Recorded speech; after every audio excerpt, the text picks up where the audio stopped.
Hey, good morning, guys. It's me. It's Thursday morning. It is a chilly morning. It's crazy that I'm from Ohio, and Salisbury, Maryland, is like 5 to 7 degrees colder than Ohio. So I'm like, what is going on? It's definitely not weather for the bald black man. So, anyways, I know I haven't been on in a while. I apologize. I know I usually do like 2, 3 videos a week. Um, we're still in the process of finding a house, guys. Like we're on house number 8, and it has been a stressful adventure. Okay, just really staying positive has taken pretty much most of my energy. And I don't like to do videos when I'm dragging, because I'll just start babbling and complaining and venting, and I don't like to do that, because I think the world is full of enough people out there just bitching. Okay, excuse my language, sorry, but that's the deal. The world is full of complainers and whiners, and not people who are about to be trying to be assertive to fix the problem. We love identifying the problem. We're professionals at diagnosing the disease. But when it comes to a cure, we're lacking. I mean, we'll treat symptoms all day long.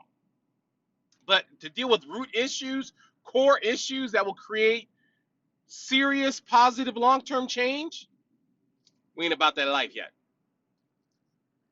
So, anyways, I want to do this video about, of course, I want to do a video about being successful, but it's just a different part of it. So, anyways, before I start babbling, I was thinking about my progress, as far as, all the way around, spiritual, physical, mental, emotional, relational. Hold on, let me get my defroster going.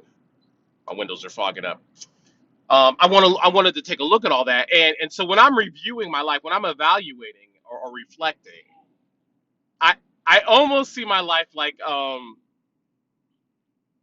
instant replay where I just kind of reviewing film of Will's greatest and worst hits, and it reminds me of when I was in football, when I was in high school, and I'll never forget this one time.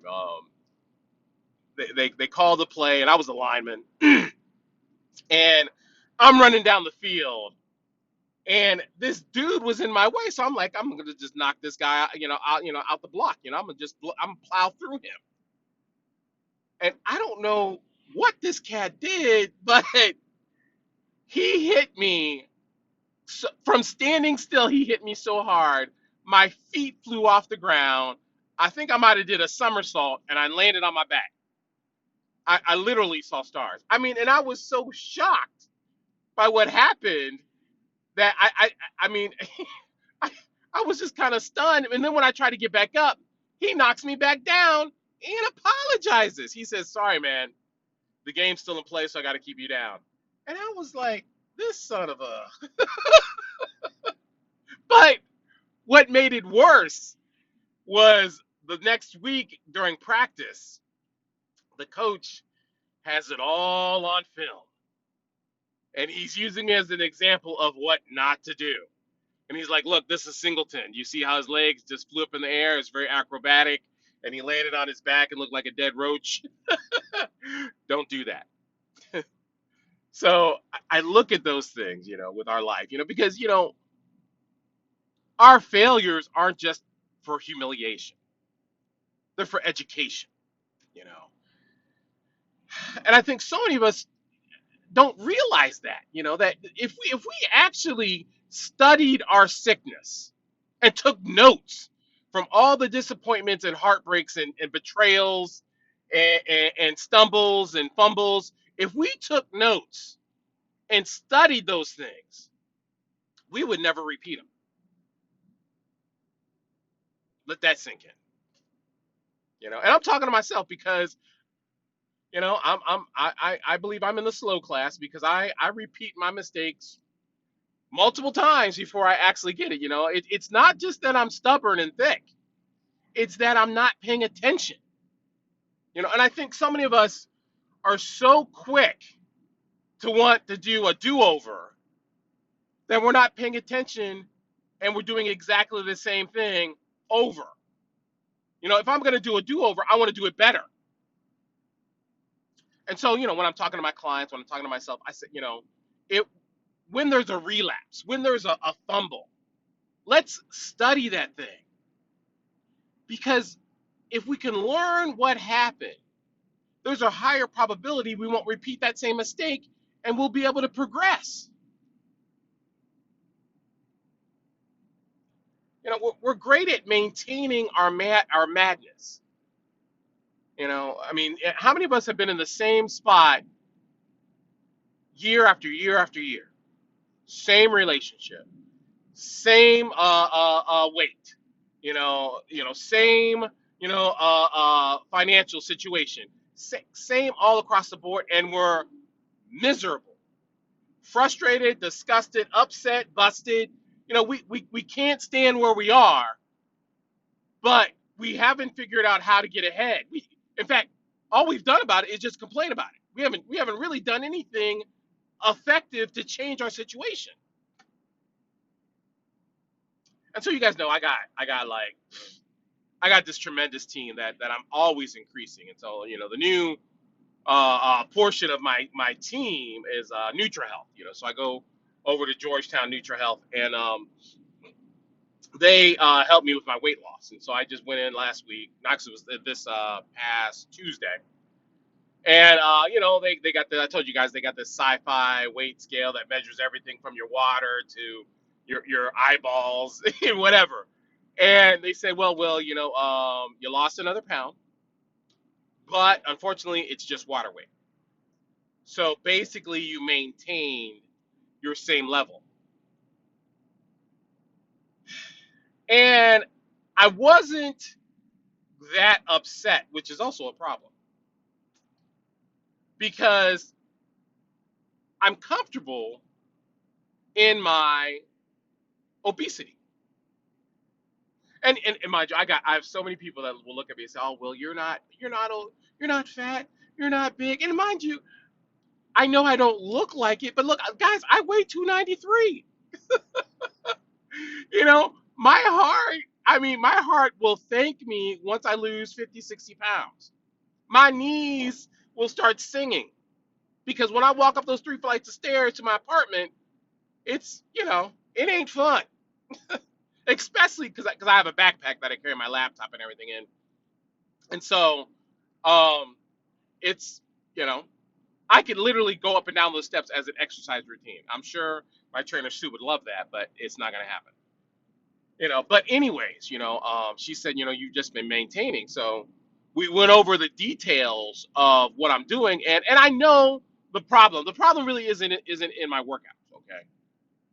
I can do a little bit more cardio, but that's not going to really be the game changer. The game changer is I have to look at the details of what I'm eating. So we sat down and she said, I'm going to give you a food log. And I actually asked for the food log because I hate doing it, and I know I need to, for me to see exactly the details of what's going on. And so it's never, and I think the problem with us is we think it's big changes that we have to make.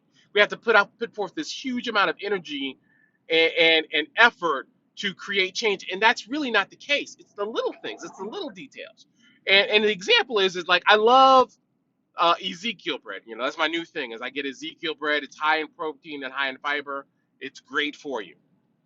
And I've been eating these cinnamon raisin muffins that are Ezekiel bread. So it's really, really good. And so because I'm on a low carb menu, because carbs don't work well for me, I decided to look on the container of the Ezekiel bread to see how many carbs is in there. And so I'm like, okay, cool. It's got all the proteins, it's got all the good stuff in it, and it's got 18 grams of carbohydrates. And I'm like, oh, cool. That's not bad. That's not bad at all. And then I look at the serving size. And the serving size for 18 grams of carbohydrates is a half of the muffin. And so I was like, oh. did not realize that, and I kind of laughed because I think our biggest problem is not that we can't do it, is that we're too lazy to find out how to do it. I was too lazy to read the ingredients. I've been eating Ezekiel bread for months, thinking I'm doing something. And mind you, I have lost some weight, but it wasn't because I was eating as clean as I can. I mean, because literally, to go down to a half of a muffin for breakfast is not that serious. It's not that big of a deal. So I had a half a muffin this morning and 2 eggs, and I was out. And it's those little details that will create permanent, long-lasting change. And the reason I say it's got to be little details because for us, for my people like me, we can't we can't jump in doing 150% because our body and mind is not used to that. We're not accustomed to that. And so we will run the high risk of blowing a fuse, blowing a tire, or just simply it being too hard for us to maintain. So I'm always about doing little things and progressing and building upon that. See, that's what I do with my trainer Sue. That's why I love her. I've had great trainers, but they were just brutal, and I would often find more reasons not to work out with them than to go to the gym and work out with them. You know, but with Sue, we just gradually build upon my core and upon just things that are really going to increase the health and wellness of my whole body. It's not just about the aesthetics. It's really about creating some core strength and flexibility. And you need to take time to fine tune the details of what's going on. And that's the same in all areas of our life: sobriety, relationships, financial, your finances. We have to work on the details of what's going on that's creating the problem. So that's kind of my topic for today, guys. You know, I hope that helps somebody. And if you guys like the channel, please subscribe. I got some exciting things coming up soon. You guys know my book's out. It's been selling. It's a great book. It's a fun book. It's apocalypse. I forgot the title. Apocalypse Reckoning. Yeah. Apocalypse Reckoning 2.0, the beginning of the end. And it's a great, great mystery thriller revolving around addictions. It will make you laugh, cry. It's even got some scary parts in it. So if you guys don't like horror, I don't know if you can. I don't know if you want to read it because it is scary in some parts. But the exciting part is that the illustrations for the Kindle version should be done in about 2 weeks. And then after that, probably the following week after that, that's out. The Audible should be coming out. So I'm excited to hear it live action in the audio. I have some book trailers coming out soon, so that'll be fun. So I'm just having a lot of fun doing this, guys, and I hope you guys enjoy the book because it is the first in the series. I'm almost done with the second book, so please check it out. It's on Amazon.com. It will soon be on Audible.com. It is Apocalypse Reckoning 2.0. Love you guys. Talk to you later. Peace.